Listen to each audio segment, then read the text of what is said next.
The first phase of the government's measures to tighten borrowing regulations for low-income individuals, including foreign domestic helpers, takes effect today. A foreign domestic helper agency believes that this will reduce excessive borrowing among helpers, while some finance companies have already suspended lending to foreign domestic helpers. Samantha Low has more. Leaving their home country to work, domestic helpers may sometimes face financial difficulties. This helper says she has paid back around $2,500 for 4 to 5 months previously. She does not need to borrow anymore. Another domestic helper shares she has heard about fellow helpers getting into trouble after borrowing money. One time, the bank sent a letter to the borrower's employer, causing the employer to end the contract with her. The government has earlier amended the measures to regulate moneylenders to be implemented in 2 phases.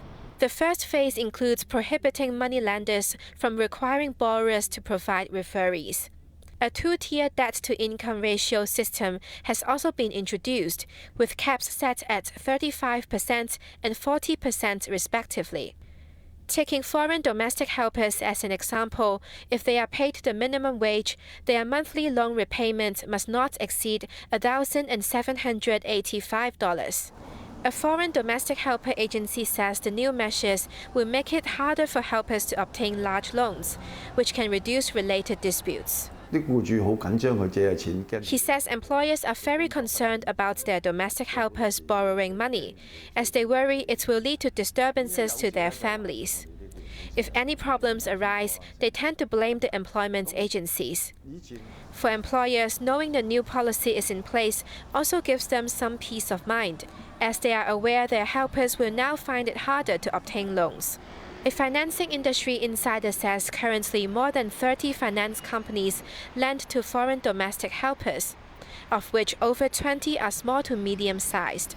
With recent increases in default rates, some have already suspended lending to foreign domestic helpers. He says there have been cases where foreign domestic helpers suddenly came to borrow money recently, but left Hong Kong promptly to avoid repaying the money. A major lender withdrew from the foreign domestic helper lending market about a month and a half ago. The Financial Services and Treasury Bureau said it has maintained close communication with the money lending industry and has provided lenders with guidelines to ensure smooth implementation of the new measures. Samantha Low, TVB News. Police arrest 57 people on suspicion of conducting illegal debt collection activities across Hong Kong.